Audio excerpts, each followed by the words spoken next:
Good morning students. BSc part second के first paper में इससे पूर्व वीडियो लेक्चर में अपन अकशेरुकी जंतुओं के उत्सर्जन के बारे में पढ़ रहे थे और आज इस वीडियो लेक्चर में अपन ग्रीन ग्लैंड्स के उत्सर्जन के बारे में पढ़ेंगे कि ग्रीन ग्लैंड्स कौन कौन से जंतुओं में उत्सर्जन की क्रियाविधि को संपादित करती है। मुख्य रूप से जो ग्रीन ग्लैंड्स होती है वो आर्थ्रोपोडा के क्रस्टेशिया जंतुओं में पाई जाती है और इन्हीं जंतुओं में उत्सर्जन की क्रियाविधि को संपादित करती है। देखिए, जो क्रस्टेशिया के जो जंतु होते हैं उन जंतुओं में मुख्य रूप से दो प्रकार की उत्सर्जी ग्रंथियां पाई जाती है। जैसे कि पहली जो होती है वो एंटीनरी जो ग्लैंड्स होती है वो होती है और दूसरी होती है मैक्सिलरी ग्लैंड्स। लेकिन सामान्य रूप से एक प्राणी में एक समय में एक ही प्रकार की ग्रंथि सक्रिय होती है।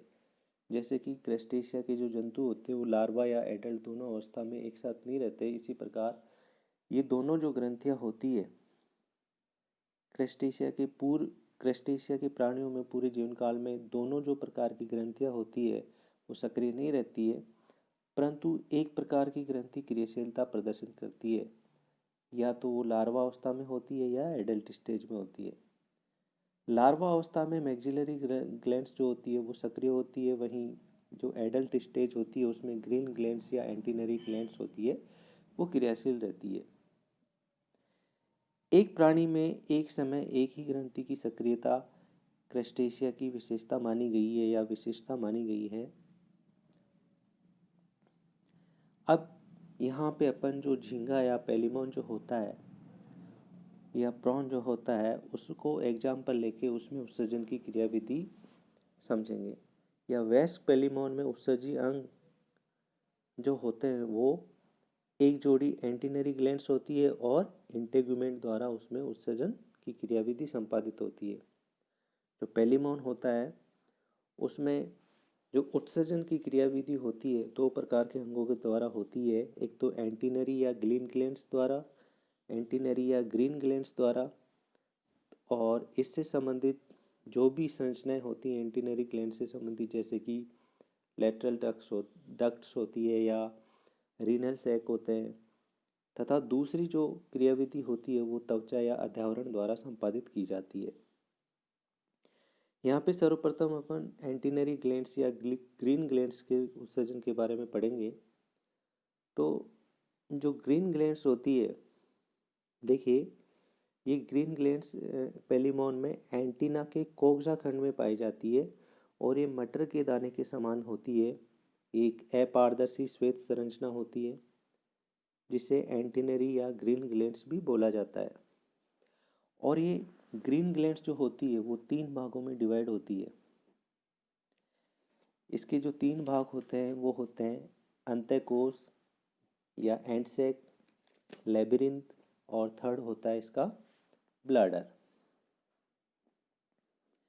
इसका जो अंतःकोश होता है या एंडसेक जो होता है, इसका जो एंडसेक होता है, ये जो एंडसेक होता है वो वृक्क की आकृति की रचना होती है जो लेबिरिंथ के भीतर की ओर ग्रंथि के अग्रभाग में पाया जाता है। इस एंडसेक की जो गुहा होती है इसमें एक बड़ा ब्लड प्लेक्सस पाया जाता है और ये एक छिद्र द्वारा लेबिरिंथ में खुलता है। एंडसेक की जो दीवार होती है ये दीवार भी दो स्तरों से मिलकर बनी होती है और इस दीवार का जो बाहरी स्तर होता है वो कनेक्टिव टिश्यू की बनी पतली परत का बना होता है और जो भीतरी दीवार का जो भीतरी भाग होता है वो भी महीन परत होती है और वो उत्सर्जी उपकला कोशिकाओं की बनी होती है। तो ये जो एंडसेक होता है वो इसकी दीवार में दो भाग होते हैं, बाहरी और आंतरिक। बाहरी जो दीवार होती है इसकी संयोजी ऊतक की बनी होती है और जो आंतरिक दीवार होती है वो इसकी उत्सर्जी उपकला कोशिकाओं की बनी होती है। और ये जो एंडसेक होता है वो किडनी की आकृति या वृक्क की आकृति का होता है और इसमें एक ब्लड प्लेक्सस भी पाया जाता है। ग्रीन ग्लैंड का जो नेक्स्ट जो पार्ट होता है वो होता है लेबिरिंथ या ग्लैंडुलर प्लेक्सस, लेबिरिंथ या ग्रंथीय जालक। ये जो ग्रंथीय जालक होता है वो एंड सेक से बड़ा होता है। ये जो ग्रंथि जालक होता है वो एंड सेक से बड़ा होता है और इस एंड सेक के बाहर की तरफ उपस्थित होता है। और ये जो लेबिरिंथ होता है वो बहुत ही ज़्यादा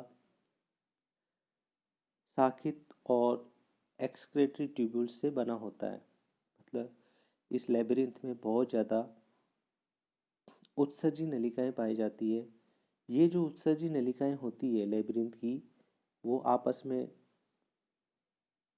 सम्मिलित होती है और संयोजित होकर एक छिद्र द्वारा एंड सेक में खुलती है और ये अनेक छिद्रों द्वारा ब्लैडर में भी खुलती है। और ये जो लेबिरिंथ की जो उत्सर्जी नलिकाएं होती है, इन उत्सर्जी नलिकाओं की भित्ति जो होती है वो उपकला कोशिकाओं के एकल स्तर द्वारा बनी होती है और इन उत्सर्जी नलिकाओं में जो छोटी अवकाशिका उपस्थित होती है, इन नलिकाओं के बीच में संयोजी ऊतक स्थित होता है। तो जो लेबिरिंथ होता है, मुख्य रूप से जो लेबिरिंथ होता है या ग्रंथि जालक होता है वो उत्सर्जी नलिकाओं का बना हुआ होता है। एंटीनरी ग्लैंड्स का नेक्स्ट जो पार्ट होता है वो होता है ब्लैडर।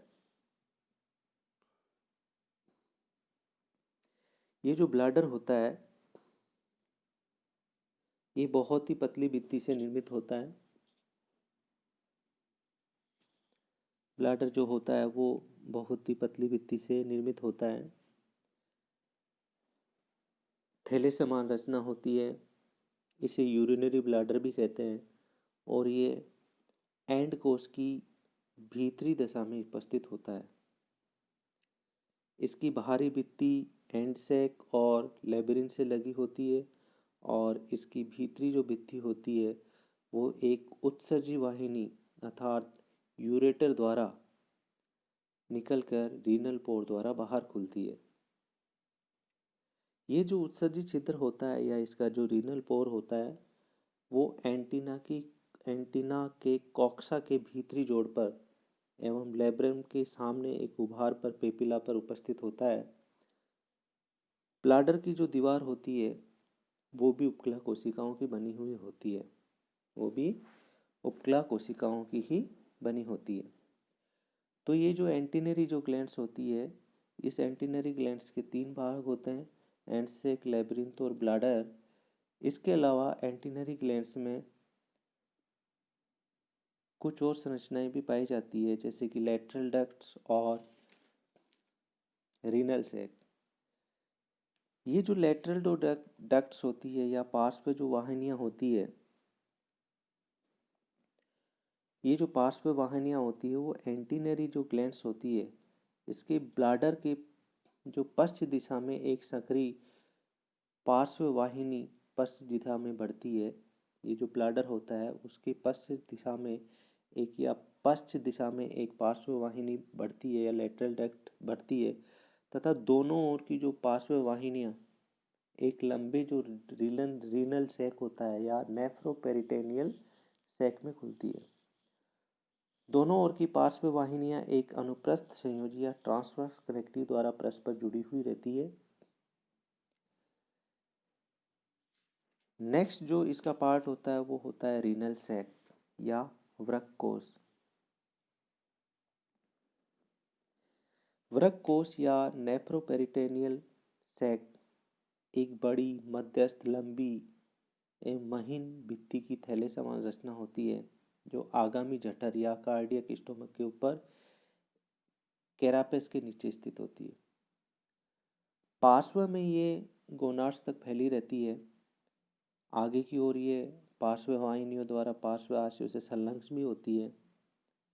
इसकी जो चपटी भित्ति होती है या इसकी रीनल सैक की जो भित्ति होती है वो उत्सर्जी कोशिकाओं की द्वारा आश्रित होती है। तो पेलिमोन का जो उत्सर्जी तंत्र होता है वो एंटीनरी ग्लैंड्स द्वारा बना हुआ होता है और पेलिमोन के उत्सर्जी तंत्र में एंटीनरी ग्लैंड्स जो होती है, एंटीनरी ग्लैंड्स और इंटेगुमेंट का बना होता है और ये जो एंटीनरी जो ग्लैंड्स होती है वो 3 भागों में डिवाइड होती है, एंड सैक, लेबिरिंथ और ब्लाडर।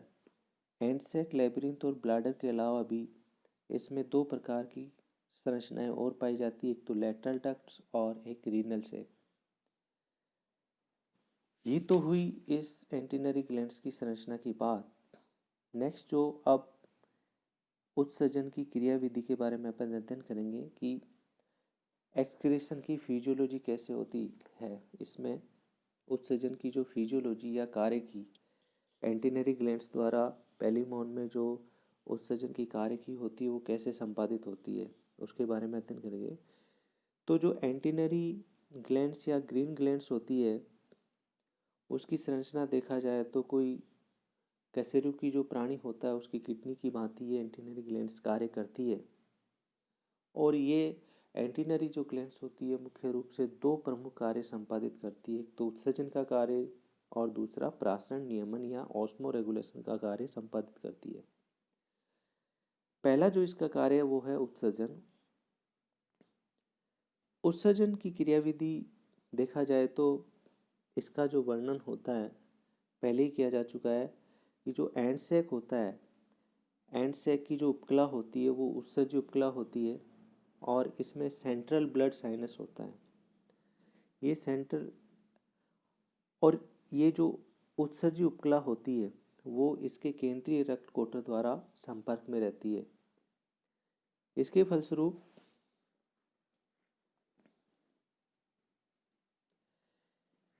फलस्वरूप रक्त से उत्सर्जी पदार्थ इसमें चले आते हैं, किसमें, रक्त कोटर में चले आते हैं। मुख्य रूप से जो क्रस्टेशिया वर्ग के जंतु होते हैं या सदस्य होते हैं उसमें प्रमुख रूप से नाइट्रोजन उत्पाद के रूप में अमोनिया होता है, एमिन्स होते हैं। यही मुख्य रूप से नाइट्रोजनी अपशिष्ट पदार्थ होते हैं।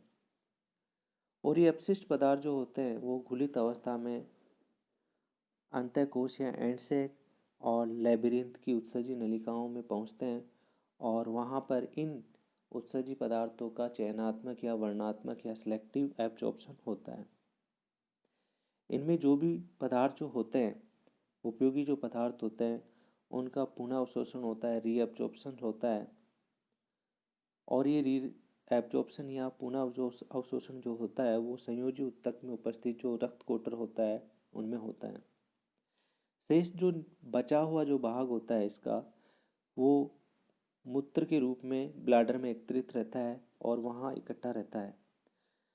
और इस ब्लैडर में एकत्रित यूरिन को समय समय पर बाहर निकाल दिया जाता है।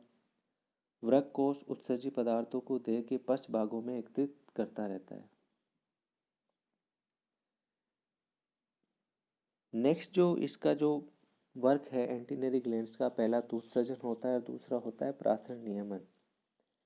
देखिए जो एंटीनरी या ग्रीन ग्लैंड्स होती है वो देह से अनावश्यक नाइट्रोजनी पदार्थों को बाहर निकालती है और